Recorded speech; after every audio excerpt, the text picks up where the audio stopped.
Hello साथियों, कैसे हो सभी लोग। मैं फारूक आप सभी लोगों का अपने YouTube channel maths by Farooq sir पे हार्दिक स्वागत करता हूं। साथियों, जैसा कि हम लोग प्रॉफिट एंड लॉस को पढ़ रहे थे, ठीक है भाई। लाभ और हानि की हमने पहली क्लास करी थी और उसके बाद आज जो है हम लाभ और हानि की दूसरी क्लास करेंगे, ठीक है भाई। अब यहाँ पर देखो, अभी एक दो दिन से जो है हमारी वीडियो नहीं आ पाई थी। वो इसलिए नहीं आ पाती, लाइट ना आने की वजह से, ठीक है। तो कहने का मतलब कोई दिक्कत नहीं, अब से हमारी जो है वीडियो प्रॉपर आया करेगी, ठीक है। तो बिना समय गवाए हम अपनी जो है प्रॉफिट एंड लॉस की दूसरी क्लास को जो है शुरू करते हैं, ठीक है भाई। अब देखो, पहला क्वेश्चन उठाते हैं। तो पहला क्वेश्चन हमारे सामने इस प्रकार दिया जा रहा है। क्वेश्चन में कहा जा रहा है कि भाई एक व्यक्ति एक वस्तु को 8% हानि पर क्या कर देता है, बेचता है, ठीक है भाई। एक व्यक्ति एक वस्तु को 8% हानि पर बेचता है। आगे लिखा है यदि वह, ठीक है भाई, आगे ये लिखा है कि यदि वह इसे 10.5% के लाभ पर बेचता तो उसे कितने रुपए ज्यादा मिलते, 92.5 रुपए अधिक प्राप्त होते, ठीक है भाई। 92.5 रुपए अधिक प्राप्त होते। तो हमसे क्वेश्चन में ये पूछा जा रहा है कि भाई 12% का लाभ प्राप्त करने के लिए उसे इस वस्तु को कितने रुपए में बेचना चाहिए, ठीक है भाई। ऐसा हमारे सामने क्वेश्चन में दिया जा रहा है। आप एक छोटी सी बात हमेशा याद रखना कि जो क्रय मूल्य होता है उसका मान परसेंटेज में सदैव 100% होता है, ठीक है भाई। अब देखो, लाभ हो जाएगा तो 100% से वैल्यू क्या हो जाती है, बढ़ जाती है। और अगर हानि होती है तो 100% से वैल्यू क्या हो जाती है, घट जाती है। जैसे मैं आपसे ये कहूँ कि 20% का लाभ हो रहा है किसी वस्तु पर, ठीक है भाई। तो परसेंटेज में विक्रय मूल्य बताइए। तो देखो, 100% तो क्रय मूल्य होगा और 20% अलग से लाभ मिलेगा। तो टोटल जो वस्तु बेची जाएगी वो कितने परसेंट पर बेची जाएगी, 120% पर, ठीक है भाई। यहीं पर अगर मैं आपसे कहूँ कि भाई किसी वस्तु पर 20% की हानि हो रही है, तो इसका मतलब ये हुआ कि जो क्रय मूल्य होगा वो तो अपने आप में 100% होगा। अब उसमें से भी 20% की हानि, इसका मतलब अब 20% नहीं मिलेगा। तो इसका मतलब क्या होगा कि जो वस्तु बिकेगी वो कितने पर बिकेगी, 80% पर बिकेगी, ठीक है भाई। इतनी बात का जो है हमें ध्यान रखना है, ठीक है भाई। अब देखो, क्वेश्चन में कहा जा रहा है कि यदि वह इसे, हाँ देखो, पहले क्या करता है कि 8.5% की हानि पर बेचता है, ठीक है भाई। 8.5% की हानि, यानी कि ये वस्तु कितने परसेंट पर बेची होगी, सॉरी 8.5 क्यों, 8% की हानि पर बेचता है, ठीक है भाई। यानी ये वस्तु कितने परसेंट पर बेची होगी, 92% पर बेची होगी, ठीक है भाई। अब उसने ये कहा कि यदि वह इसे 10.5% के लाभ पर बेचता है, इसका मतलब ये हुआ कि परसेंटेज में ये इस वस्तु को कितने में बेचता, 100% तो क्रय मूल्य और 10% का क्या, लाभ। तो जो चीज हमारी ये वस्तु बिकती तो वो परसेंटेज में कितने बिकती, 100 प्लस 10.5, है ना। तो कितना आ जाएगा बोलो, ये आ जाएगा 110.5, ठीक है भाई। 110.5% पर ये जो वस्तु है अगर बिचती तो ऐसे में क्या हो जाता, तो हो जाता क्या, 92.5 रुपए अधिक प्राप्त होते। तो अभी आप मुझे एक बात बताओ, यहाँ पर इससे में कोई लेना देना नहीं है। हमें पता है पहले ये चीज बिच रही थी कितने की, 92% पर। अब ये चीज अगर बिकती कितने पर, 110.50 पर, ठीक है भाई। तो हमें इन दोनों का डिफरेंस ले लेना है, उसी को बराबर रख देना है किसके, 92.50 की, ठीक है। अब देखो, 8% की हानि और 10.5% का लाभ, तो इन दोनों को जोड़ भी लेंगे क्योंकि डिफरेंस तो यही दोनों आने हैं, तो इन दोनों को जोड़ लेंगे। तो देखो, 10.5 और 8 कितने हो जाएंगे बोलो, 18.5%। तो हमारे सामने जो 18.5% का जो मान दिया जा रहा है, ध्यान देना, 18.5% का जो मान दिया जा रहा है वो किसके बराबर है, 92.50, ठीक है भाई। अगर हम देखो यहाँ से 1% का मान निकालें तो कितना आएगा, 92.50 बटे कितना बोलो, 18.5%, ठीक है भाई। अच्छा ठीक। अब हमें क्या बताना है, क्वेश्चन में हमसे ये पूछा जा रहा है कि 12% का लाभ प्राप्त करने के लिए इस वस्तु को कितने में बेचना चाहिए, ठीक है भाई। अब आप मुझे खुद से बताओ, 100% तो क्रय मूल्य होगा, ठीक है भाई, और 12% का हमें लाभ चाहिए, तो चीज परसेंटेज में कितने की बेचेगी, 112% की, ठीक है भाई। तो हमें 112% का मान बताना है। तो 1% का मान इतना है, तो 112% का मान कितना हो जाएगा, 92, देखो इसको सॉल्व करेंगे, 92.50 बटे ये तो है कितना, 18.5, और हमें मान बताना है किसका बोलो, 100% का बताना होता है। अगर हमें क्रय मूल्य निकालना होता तो हमें 100% का मान निकालते, लेकिन हमें चाहिए कितना बोलो, 112% का मान। तो मल्टीप्लाई कर लिया किससे, इस 112 से। अब देखो, ये पॉइंट से ये पॉइंट क्या हो जाएगा, कैंसिल आउट हो जाएगा। और यहाँ पर ये कितनी बार कटेगा, पूरा का पूरा देखो 5 बार कट रहा है। देखो, यहाँ पर ये जीरो भी कैंसिल आउट हो जाएगी, ये पूरा 5 बार कट रहा है, ठीक है। तो कितनी बार देखो, 5 पंजे 25 और 5 अट्ठे 40 और 2 कितना 42, 5 एकम 5 अच्छा 9, कितनी बार कटा बोलो 5 बार। जब 5 का 112 में गुणा कराएंगे तो आ जाएगा 5 दूनी 10, 5 एकम 5 और 1 6 और 5 एकम 5, यानी कि कितना बोलो 560। कितना आएगा भाई 560। ठीक है भाई, ये 560 आ रहा है। तो इसका मतलब ये हुआ कि अगर हमें 12% का लाभ चाहिए तो हमें इस वस्तु को कितने में बेचना चाहिए, 560 रुपए में बेचना चाहिए। ठीक है भाई, यहाँ तक सभी को बात क्लियर है, आगे बढ़ते हैं। ठीक है भाई, आगे। ठीक है भाई, चलो अब हम लोग जो है बढ़ते हैं आज के जो है अगले क्वेश्चन पे। ठीक है भाई, फैन देखो अगला क्वेश्चन हमारे सामने इस प्रकार है।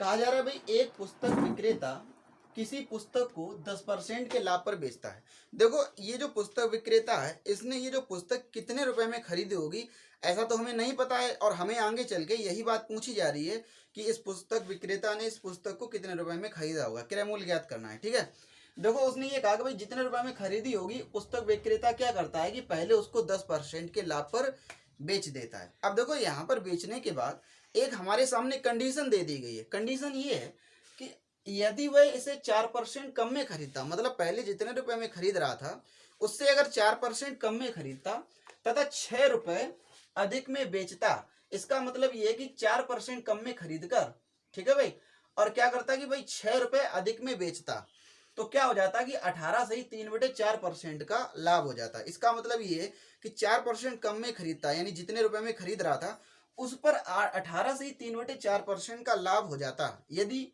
वह क्या कर देता, उन दोनों विक्रय मूल्यों में 6 रुपए का अंतर रखता। मतलब देखो यहाँ पर कहा जा रहा है कि तथा 6 रुपए अधिक में बेचता। इसका मतलब ये है कि एक पहले वाला विक्रय मूल्य और एक ये कंडीशन वाला विक्रय मूल्य, जो कंडीशन उसने लगा दी, इन दोनों के बीच डिफरेंस 6 रुपए का है। ठीक है भाई, यानी कि वो 6 रुपए पहले जितने रुपए में बेच रहा था उससे 6 रुपए अधिक में बेचता, तब ये कंडीशन होती कि 18 से 3/4% का उसको क्या हो जाता, लाभ हो जाता। ठीक है भाई, अब देखो इस क्वेश्चन को करेंगे कैसे, बहुत आसान क्वेश्चन है।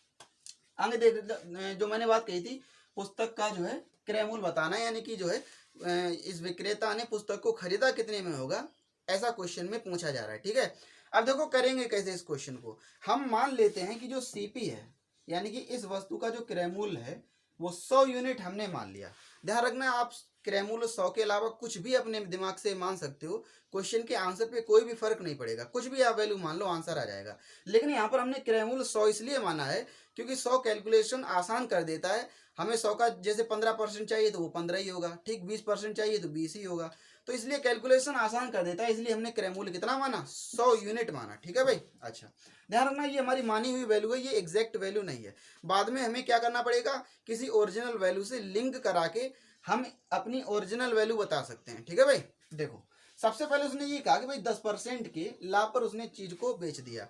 हमें पता है 100 का अगर हम 10% निकालेंगे तो वो 10 ही आएगा। इसका मतलब 100 यूनिट वाली जो चीज होगी, खरीदी गई होगी, उस पर वो 10 यूनिट का लाभ लेगा।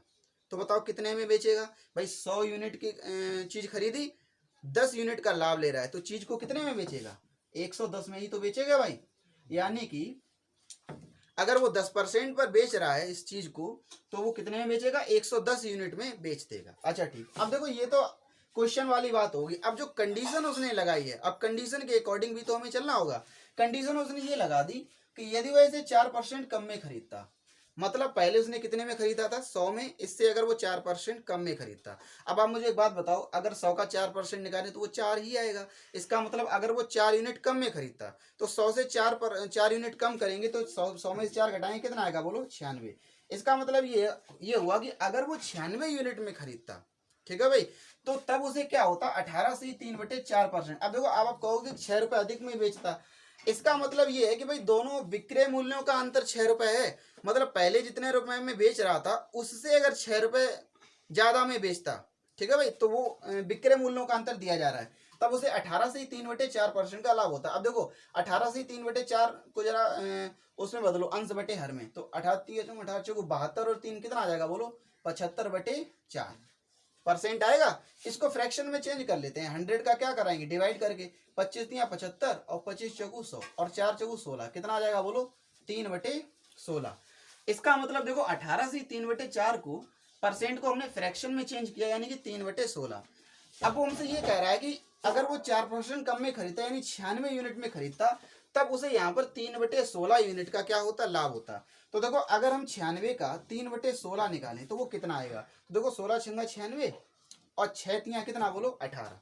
तो इसका मतलब ये हुआ कि 96 पर 18 यूनिट का, अगर 18 यूनिट का क्या होता है, लाभ होता है। देखो 18 सही 3/4% हमने निकाला है किसका, 96 का, ठीक है भाई। तो उसको फ्रैक्शन में चेंज करके 3/16 आया और ये आएगा कितना, 6×18। इसका मतलब अगर वो 96 यूनिट में चीज खरीदता तो उसे 18 यूनिट का क्या होता, लाभ होता। अब 96 वाली चीज 18 यूनिट 96 वाली चीज पर 18 यूनिट का लाभ लिया जा रहा है, तो वो चीज कितने बेचेगी, इसमें क्या कर देंगे 18 ऐड कर देंगे। देखो ये आ जाएगा 8 6 14, देखो यहाँ पर लिख लेते हैं 8 6 कितना 14 और 9 और 1 10 और 1 कितना बोलो 11, देखो 114 यूनिट। इसका मतलब अगर वो 96 में खरीदता तो उसे 114 यूनिट, सॉरी 18 यूनिट का लाभ लेकर वो कितने में बेचता, 114 यूनिट में। यानी कि अब जो विक्रय मूल्य बनेगा वो कितना बनेगा बोलो, 114 यूनिट। ध्यान से समझना यहाँ पर बात, 4% कम में खरीदा यानी 96 में, और 96 में खरीदता तो उसे लाभ होता कितने का, 18 सही 3/4% का। अब अगर 96 का अगर हम 18 से ही 3/4% निकालेंगे वो आएगा 18। इसका मतलब 96 वाली वस्तु पर 18 यूनिट का लाभ लिया जाएगा, तो चीज को कितने में बेचा जाएगा, 114 यूनिट में। अब इसका मतलब ये हुआ कि इस कंडीशन के हिसाब से वस्तु को 114 यूनिट में बेचा जा रहा है। लेकिन जब पहले कोई कंडीशन नहीं थी तब वस्तु को कितने में बेचा जा रहा था, 110 में बेचा जा रहा था। अब बताओ इस कंडीशन के हिसाब से पहले वाले से कितने कीमत ज्यादा में चीज को बेचा जा रहा है। तो देखो अब आप कहोगे कि 114 यूनिट में बेच रहा है और पहले तो 110 यूनिट में बेच रहा था। बताओ इन दोनों का डिफरेंस कितना है बोलो, ये इससे कितना ज्यादा में बेचा जा रहा है, 4 यूनिट ज्यादा में बेचा जा रहा है। अब यही 4 यूनिट का मान क्वेश्चन में दिया जा रहा है कि वो कितने रुपए अधिक में बेचता, 6 रुपए अधिक में बेचता। मतलब देखो ये सारी वैल्यू हमारी मानी हुई है, खुद की कंडीशन सॉरी कंसीडर की हुई वैल्यू है, जबकि ये 6 रुपए क्या है, वास्तविक वैल्यू है। मेरे हिसाब से 4 यूनिट चीज अधिक में बिच रही है, यही 4 यूनिट वास्तव में किसके बराबर है, 6 रुपए की। अब हमारा क्वेश्चन और आसान हो गया, हमसे क्वेश्चन में केवल इतनी बात पूछी जा रही है, तो पुस्तक का क्रय मूल्य ज्ञात कीजिए। तो एक बात बताओ, अगर मेरे हिसाब से 4 यूनिट का मान 6 रुपए के बराबर है तो मैंने क्रय मूल्य वस्तु का कितना माना था, 100 यूनिट ही तो माना था। जब 4 यूनिट का मान 6 रुपए के बराबर है तो 100 यूनिट का मान किसके बराबर होगा, वही हमारा क्या होगा, क्रय मूल्य होगा। अब देखो कुछ भी नहीं करना है, गुना करके आंसर निकाल लेंगे। देखो 4 का कितना गुना किया, जो 100 बना दिए, कितना गुना किया बोलो, 25 गुना ही तो किया, 25 चौगु 100। तो हम 6 का भी कितना गुना करेंगे, 25 गुना करेंगे, और 25 का कितना आ जाएगा बोलो, 150 रुपए। इसका मतलब ये हुआ कि इस वस्तु का जो क्रय मूल्य होगा यानी कि खरीद मूल्य होगा वो कितना होगा, 150 रुपए होगा। ठीक है भाई, ध्यान से समझना, 4 यूनिट का मान 6 रुपए के बराबर है तो 100 यूनिट का मान हमें निकालना है, क्योंकि हमने 100 यूनिट क्रय मूल्य माना था। ठीक है भाई, तो 100 यूनिट का मान वास्तव में किसके बराबर होगा, 25 गुना यहाँ पर किया और यहाँ पर भी 25 गुना कराएंगे तो कितना आएगा, 150। ठीक है भाई, और यही इस क्वेश्चन का क्या होगा, आंसर होगा। इसका मतलब ये है कि वस्तु को 150 रुपए में खरीदा गया होगा। ठीक है भाई, यहाँ तक बात क्लियर है, आगे बढ़ते हैं। ठीक है भाई, ठीक है भाई, अब बढ़ते हैं भाई इसी टाइप के जो है अगले क्वेश्चन पे बढ़ते हैं। ठीक है भाई, देखो अगला क्वेश्चन हमारे सामने इस प्रकार कहा जा रहा है कि एक व्यक्ति ने कोई वस्तु खरीदकर इसे 10% की हानि पर बेच दिया। ठीक है भाई, 10% की हानि पर बेच दिया। आगे कहा जा रहा है वह यदि वह इसे 20% कम में खरीदता तथा 55 रुपए अधिक में बेचता तो उसे क्या हो जाता, 20% का लाभ हो जाता। ठीक है भाई, और हमसे क्वेश्चन में आगे पूछा जा रहा है इस वस्तु का क्रय मूल्य ज्ञात कीजिए। ठीक है भाई, तो वही काम करेंगे, क्रय मूल्य कितना मान लेंगे, सीपी 100 यूनिट मान लेंगे। तो भाई सीपी मान लिया हमने कितना, 100 यूनिट। कहा जा रहा है एक व्यक्ति ने कोई वस्तु खरीदकर इसको 10% की हानि पर बेच दिया। ध्यान रखना, अब यहाँ पर हानि हो रही है 10% की। क्रय मूल्य हमेशा अपने आप में कितना होता है, 100%, या क्रय मूल्य 100% तो उसको छोड़ो। यहाँ पर देखो, अगर क्रय मूल्य मैंने 100 यूनिट माना है तो उस पर 10% की हानि होगी, तो 100 का 10% तो 10 ही हुआ। इसका मतलब ये हुआ कि 100 वाली चीज पर 10 यूनिट का नुकसान हो जाएगा, तो चीज कितने में बिचेगी बोलो, कितने में बिचेगी बोलो, 90 रुपए में, 90 यूनिट में बिचेगी कि नहीं बिचेगी। तो यानी कि पहली जो बात उसने कही है उसके अकॉर्डिंग 100 वाली चीज 90 में बिचेगी। अच्छा ठीक, आगे उसने ये क्या कहा कि यदि वह इसे 20% कम में खरीदता, तो हमें पता है 100 का 20% कितना हुआ, 20 ही हुआ। अगर वो 20 यूनिट कम में खरीदता यानी कितने में खरीदता, 80 में, तब उसे इस 80 पर क्या हो जाता, 20% का लाभ हो जाता। अगर मैं 80% का 80 यूनिट का 20% निकालूं तो 20% का फ्रैक्शन कितना होता है, 1/5। अब ये कटेगा कितनी बार कटेगा बोलो, 16 बार। तो इसका मतलब ये है कि 20% का लाभ होता है। इसका मतलब 80 यूनिट पर 16 यूनिट का क्या हो जाता, लाभ हो जाता। तो देखो चीज कितने में बेचती, 80 प्लस 16 कितने हो जाएंगे बोलो, 96। यानी कि इस कंडीशन के अकॉर्डिंग जो चीज बिचती वो कितने की बिचती बोलो, 96 यूनिट की बिचती। यानी कि पहले जब कोई कंडीशन नहीं थी तब ये जो वस्तु थी वो कितने की बिच रही थी, 90 यूनिट की। लेकिन जब उसने एक कंडीशन लगा दी कि अगर वो उसको 20% कम में खरीदता यानी 80 में खरीदता, तब उसे 20% का लाभ होता है। यानी 80 का 20% कितना आया, 16। यानी 80 वाली चीज पर 16 का उसे लाभ मिलता, तो चीज कितने में बिचती, 96 में। अब बताओ पहले चीज बिच रही थी 90 में, अब बिच रही है कितने में, 96 में। तो बताओ विक्रय मूल्य कितना ज्यादा हो गया, 6 यूनिट ज्यादा हो गया कि नहीं हो गया। अब यही 6 यूनिट का मान उसने दिया जा रहा है कि भाई 55 रुपए अधिक में बेचता, तो यहाँ पर 6 यूनिट का मान किसके बराबर है बोलो, 55 रुपए के बराबर है। अब हमें क्या पूछा जा रहा है, इस वस्तु का क्रय मूल्य ज्ञात कीजिए। तो देखो अगर 6 यूनिट का मान 55 रुपए के बराबर है तो क्रय मूल्य हमने माना कितना है, 100 यूनिट। 100 यूनिट का मान निकालना है तो सॉल्व कर लेंगे। तो भाई 1 यूनिट का मान आ जाएगा कितना, 55/6। लेकिन हमें 1 यूनिट का मान नहीं बताना, हमें कितने का बताना है, 100 यूनिट का। तो 100 यूनिट का मान क्या होगा, मल्टीप्लाई किसका कर देंगे, 100 का। अब इसको कैंसिल आउट कर लो, कितना कितनी बार कटेगा बोलो, इसको 2 से काट लो भाई, तो ये आ जाएगा कितना, 2 3 6, और ये आएगा कितना बोलो, 50। ठीक है भाई। और इसको सॉल्व करेंगे तो 0 5 पंजे 25 और 5 पंजे 25 और 2 कितना बोलो, 27 बटे कितना 3।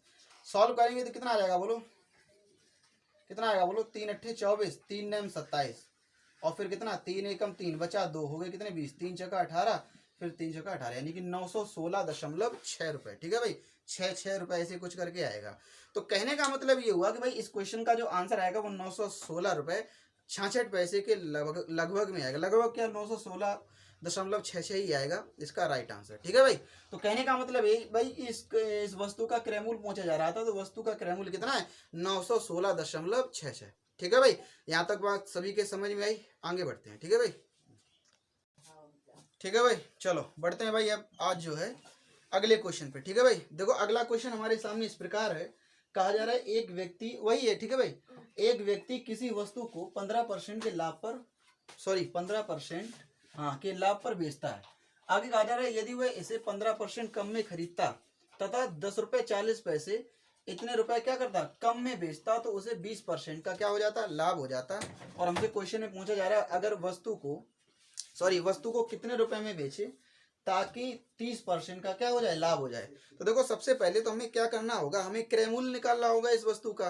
क्रय मूल्य निकालने के बाद हमें क्या करना होगा कि भाई 30% का लाभ करा के उसे बेच देना होगा। ठीक है भाई, और 30% का लाभ कमाने पर हमें कितने रुपए में बेचना चाहिए, ऐसा ही तो क्वेश्चन में हमसे क्या किया जा रहा है, पूछा जा रहा है। ठीक है भाई, अब देखो उसी तरीके से क्वेश्चन करेंगे जैसे हम लोग जो है अभी तक करते आए हैं। ठीक है भाई, देखो मान लेंगे कि भाई इस वस्तु का जो सीपी है क्रय मूल्य वो कितना है बोलो, 100 यूनिट। ठीक है, अब देखो उसने कहा भाई 15% के लाभ पर बेचता है, 100 का 15% कितना हो गया, 15 ही होगा। यानी कि यानी चीज कितने में बेचेगी बोलो, 115। अब उसने ये कहा कि यदि, ठीक है भाई, उसने कहा कि यदि वो ऐसे 15% कम में खरीदता तथा 10 रुपये 40 पैसे कम में बेचता तो उसे 20% का क्या हो जाता, लाभ हो जाता। अब देखो 15% कम में खरीदता तो 100 में खरीद रहा है, अब इसका 15% कितना हुआ, 15 ही हुआ। अब 15 कम में खरीदेगा यानी कितने में खरीदता बोलो, 85 में। तब इस 85 वाले मूल्य पर उसे 20% का लाभ होता। अब देखो इसका 20% निकालेंगे तो कितना आएगा बोलो, 1/5, और ये कटेगा कितनी बार, 17 बार। इसका मतलब ये हुआ कि अगर वो 85 में खरीदता तब उसे 17 यूनिट का क्या होता, लाभ होता। कितने का लाभ होता बोलो, 17 यूनिट का लाभ होता। तो देखो चीज कितने में बिचती, अब इस कंडीशन के अकॉर्डिंग चीज कितने में बिचती, तो जोड़ लो भाई, 85 वाली चीज पर 17 यूनिट का लाभ लिया जा रहा है, तो चीज को कितने में बेचा जाएगा, देखो 7 5 12 8 और 1 9, और ये कितना आ जाएगा बोलो, 110। यानी कि 102 यूनिट में। यानी कि पहले जब कोई कंडीशन नहीं थी तब इस वस्तु को 115 यूनिट में बेचा जा रहा था। अब उसने कंडीशन लगा दी, अब इसके अकॉर्डिंग 102 यूनिट में बेचा जा रहा है। तो बताओ यहाँ पर कितने यूनिट कम में बेचा जा रहा है, तो 115 में से 102 घटाएंगे कितना बचेगा, 13। तो 13 यूनिट कम में बेचा जा रहा है। अब यही 13 यूनिट का मान वास्तव में किसके बराबर है, देखो वास्तव में कितने रुपए कम में बेचा जा रहा है, उसने कहा कि भाई 10 रुपये 40 रुपए कम में बेचा जाता, तो यानी 13 यूनिट का मान किसके बराबर है, 10 रुपये 40 पैसे। ठीक है, 10 रुपये 40 पैसे, 13 यूनिट का मान है 10 रुपये 40 पैसे। हमें सबसे पहले नीचे देख लेते हैं। ठीक है भाई, तो 13 यूनिट का मान किसके बराबर है? 10 रुपये 40 पैसे। ठीक है भाई। अब हमने सबसे पहले क्या निकालना है? क्रय मूल्य। क्रय मूल्य कितना है बोलो? 100 यूनिट। तो हमें 100 यूनिट का मान निकालना है भाई। तो देखो अब गुना देखेंगे। अब देखो यहाँ से गुना देखने में हमें आसानी नहीं हो रही, तो कोई दिक्कत नहीं, हम यहाँ से भी जो है देख सकते हैं कि भाई कितना गुना किया गया है। अब यहाँ पर पॉइंट लगा हुआ है, पॉइंट को भूल जाइए, पॉइंट को भी आप निगलेक्ट कर दीजिए। तो देखो इसका कितना गुना लिखा हुआ है? तो देखो 13 8 104, 80 गुना लिखा हुआ है। तो जब हम इसका भी कितना गुना कर देंगे? 80 गुना करेंगे तो कितना आ जाएगा बोलो? 8000। अब देखो 2 डिजिट पहले पॉइंट था, तो यहाँ पर भी हमें 2 डिजिट पहले क्या लगाना पड़ेगा? पॉइंट लगाना पड़ेगा। इसका मतलब ये हुआ कि भाई इस वस्तु का जो क्रय मूल्य होगा वो कितना होगा? 80 रुपये होगा। ठीक है भाई। इस वस्तु का क्रय मूल्य कितना होगा बोलो? 80 रुपये। अब हमसे पूछा जा रहा है कि यदि क्या हो जाए, 30% का लाभ लिया जाए तो इस वस्तु को कितने रुपए में हमें बेचना चाहिए। तो हमें पता है कि 80 वाली वस्तु को 30% के लाभ पर बेचा जाना चाहिए। तो हमें पता है कि भाई 100% तो क्रय मूल्य होता है। अगर 30% का हमें लाभ चाहिए तो हमें वस्तु को कितने परसेंट पर बेचना चाहिए? 130% पर। तो हमें 80 का फाइनली कितना निकालना है? 130%। अपॉन 100 करेंगे, 2 जीरो से 2 जीरो कटेंगे, और ये 13 कितने होते हैं बोलो? 104। ठीक है भाई। तो ये आ जाएगा कितना बोलो? 104 रुपये। तो इसका मतलब ये हुआ, ठीक ठीक। तो कहने का मतलब, इसका मतलब ये हुआ कि भाई इस वस्तु पर अगर हमें 13% का लाभ, सॉरी 30% का लाभ चाहिए, तो इस वस्तु को हमें कितने रुपए में बेचना चाहिए? 104 रुपये में। ठीक है भाई। 104 रुपये में बेचना चाहिए। ठीक है भाई। सभी की बात समझ में आई? आगे बढ़ते हैं भाई। ठीक है। ठीक है भाई। चलो बढ़ते हैं भाई आज के अगले क्वेश्चन पे। ठीक है भाई। देखो अगला क्वेश्चन हमारे सामने इस प्रकार है। कहा जा रहा है कोई वस्तु 20% के लाभ पर बेची जाती है। देखो ये जो क्वेश्चन है ये वैसा ही है जैसा जो है हम लोगों ने अभी तक क्वेश्चन किए हैं, लेकिन इसमें थोड़ा सा चेंजमेंट है। उसमें क्या कहता था कि यदि ये वस्तु इतने परसेंट कम में खरीदी होती। अब इसमें क्या किया गया है, उसने यही थोड़ा बदल दिया। उसने ये कहा कि यदि क्रय मूल्य तथा विक्रय मूल्य दोनों ही 20-20 रुपए कम होते। मतलब पहले वाले क्वेश्चन हमसे केवल क्रय मूल्य में कमी दिखाता था। ये कहता था भाई अगर इसको जो है इतने रुपए कम में खरीदा गया होता, लेकिन इसमें क्या है कि इसमें दोनों ही कम कर दिए गए, क्रय मूल्य भी और विक्रय मूल्य भी। ठीक है। तो उसने ये कहा कि भाई क्रय मूल्य और विक्रय मूल्य दोनों ही 20-20 रुपए कम होते तो लाभ 10% अधिक होता है। इसका मतलब ये कि पहले जितना लाभ हो रहा था उससे जो है 10% अधिक लाभ होता। अब पहले लाभ कितना हो रहा था? 20%। तो अब 10% अधिक लाभ होगा अगर ये कंडीशन लग जाए तो इसका मतलब है पहले 20% हो रहा है तो अब 10% अधिक होगा, यानी कितना होगा? 30% होगा। ठीक है भाई। तो आगे क्वेश्चन में ये कहा जा रहा है तो उस वस्तु का विक्रय मूल्य ज्ञात कीजिए। विक्रय मूल्य ज्ञात करने का मतलब, जब पहले कोई कंडीशन नहीं थी तब इस वस्तु को कितने रुपए में बेचा जा रहा था, ऐसा क्वेश्चन में हमसे पूछा जा रहा है। ठीक है। तो देखो कैसे करेंगे इस क्वेश्चन को सॉल्व। देखो पहले उसने कहा कि भाई 20% के लाभ पर पहले वस्तु को बेचा जाता है। हमें पता है 20% का जो फ्रैक्शन होता है, जो भिन्न होता है, वो कितना होता है? 1/5। इसका मतलब अगर वस्तु 5 यूनिट की होगी तो उस पर 1 यूनिट का लाभ लिया जाएगा। इस वस्तु को कितने में बेचा जाएगा? 6 यूनिट में। ठीक है भाई। अच्छा, अब उसने ये कहा कि भाई दोनों को ही 20-20 रुपए क्या कर दिया जाए? कम कर दिया जाए। इसको भी 20 रुपए और इसको भी 20 रुपए क्या कर दिया जाए? कम कर दिया जाए। तो यहाँ पर लिख दिया हमने 20। देखो आप एक बात हमेशा याद रखना कि अभी हम इसमें से 20-20 नहीं घटा सकते। वो इसलिए नहीं घटा सकते क्योंकि यहाँ पर जो 20-20 हैं ये रुपए में वास्तविक रुपए हैं, जबकि ये यहाँ पर जो 5:6 लिखा है ये क्रय मूल्य और विक्रय मूल्य है, लेकिन ये किसमें है? रेशियो में है। वास्तविक संख्याएं ये नहीं है। ठीक है भाई। अनुपातिक संख्याएं हैं। तब उसने ये कहा कि भाई अब क्या हो जाता है कि 10% लाभ अधिक होता है। इसका मतलब अब लाभ कितना होगा? 30%। अब हमें पता है 30% का जो फ्रैक्शन होगा वो कितना होगा? 3/10। इसका मतलब ये होगा अगर वस्तु 10 यूनिट की होगी तो उस पर 3 यूनिट का लाभ होगा, यानी कि उस वस्तु को कितने में बेचा जाएगा? 13 यूनिट में। ठीक है भाई। तो इस टाइप का हमारे सामने जो है स्ट्रक्चर बन गया है। ठीक है भाई। तो क्या करेंगे, देखो अब इसको सॉल्व कैसे करते हैं, बहुत ध्यान देना। ये जो तरीका है, आप रेशियो एंड प्रोपोर्शनल, अनुपात और समानुपात में भी बहुत अच्छे क्वेश्चन इसी तरीके पर बनते हैं। ठीक है भाई। और भी कई जगह ये मेथड लागू होता है, ये सभी लोग सीख लेना, बहुत अच्छा मेथड है। ठीक है। देखो हमें पता है कि पहले क्रय मूल्य और विक्रय मूल्य यानी कि सीपी और एसपी का जो रेशियो है वो 5:6 है। कैसे भी करके ये जो 5:6 हमारे सामने संख्याएं लिखी हैं, हमें कैसे भी करके अगर इनका कॉमन फैक्टर पता लग जाए, कॉमन फैक्टर, ठीक है, तो कैसे भी करके अगर हमें इनका कॉमन फैक्टर पता लग जाए तो हम उसी कॉमन फैक्टर का इसमें मल्टीप्लिकेशन करा देंगे और हमारे सामने वास्तविक संख्याएं मिल जाएंगी क्रय मूल्य और विक्रय मूल्य की। मतलब क्रय मूल्य और विक्रय मूल्य हमें वास्तविक तब प्राप्त होगा जब हमें इन दोनों अनुपातिक संख्याओं का कॉमन फैक्टर प्राप्त होगा। ठीक है भाई। कॉमन फैक्टर जो है हम निकाल पाएंगे। अब देखो कॉमन फैक्टर कैसे निकालेंगे। देखो ये 5:6 है, इसको हम ऐसे ही लिख लेंगे 5:6, और जो आगे वाला रेशियो उसको जस्ट इसके नीचे लिखेंगे कितना 10 अनुपात कितना बोलो 13, एक लाइन बनाएंगे। ठीक है भाई। अब देखो इन दोनों का क्रॉस मल्टीप्लीकेशन कराएंगे, यहाँ पर उनका ले लेंगे क्या डिफरेंस। तो देखो ये आ जाएगा 13×5 = 65 और ये आ जाएगा 10 कितना बोलो 60। इन दोनों का जो डिफरेंस आया वो कितना आया 65 और 60 का डिफरेंस कितना आया 5 यूनिट। देखो इसको बराबर रखेंगे। अब आपको यहाँ पर बराबर किसके रखेंगे वो आपको ध्यान रखना है। इन दोनों का डिफरेंस देखो 10 और 13 का डिफरेंस कितना आया 3, और मल्टीप्लाई कर देंगे जितनी संख्या यहाँ पर है। ठीक है भाई। तो कितना आ जाएगा इंटू कितना बोलो 20। ठीक है। अब देखो इसको इसके बराबर रख देंगे, यानी कि इसको इसके बराबर रखेंगे। इसका मतलब ये हुआ देखो 5 यूनिट बराबर रख देंगे किसके बोलो 20×3=60 की। ठीक है भाई। यहाँ पर कितना आएगा बोलो 20×3=60 आएगा। तो 5 यूनिट का मान इसके बराबर रख देंगे किसके 60 के। ध्यान रखना कॉमन फैक्टर तब प्राप्त होगा जब आप 1 यूनिट का मान निकालोगे। 5 यूनिट का मान 60 रुपए के बराबर है, तो 1 यूनिट का मान किसके बराबर होगा तो 5 डिवाइड में जाएगा, ये कितना आ जाएगा बोलो 12।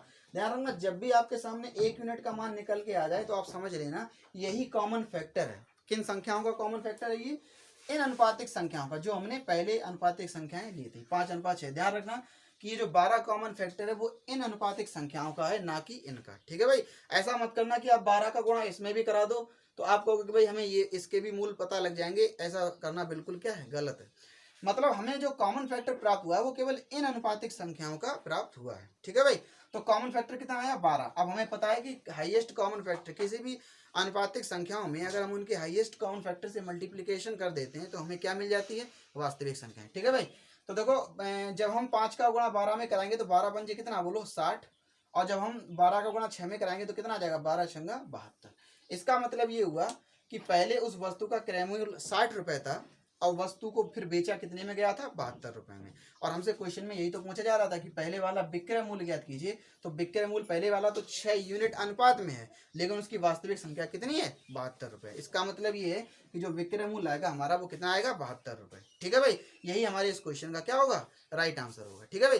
फिर से मैं आपको समझा रहा हूँ कि आप ये मत समझना कि 12 जो आया है वो इन अनुपातिक संख्याओं का कॉमन फैक्टर है। अगर हम इनमें भी 12 का गुणा करा दें तो हमें वो कंडीशन जो लगाई थी कि 20-20 रुपए कम हो जाएं तब लाभ 10% बढ़ जाता, तो उस वाली कंडीशन में क्रय और विक्रय मूल्य जो है हमें प्राप्त हो जाएंगे अगर हम 12 का गुणा इसमें करा दें। तो ऐसा हरगिज नहीं है, केवल आप 12 का गुणा इन्हीं अनुपातिक संख्याओं में करा सकते हो, इनमें नहीं करा सकते। ठीक है भाई। तो हमारे क्वेश्चन का जो आंसर आएगा वो कितना आएगा 72 आएगा। ठीक है भाई।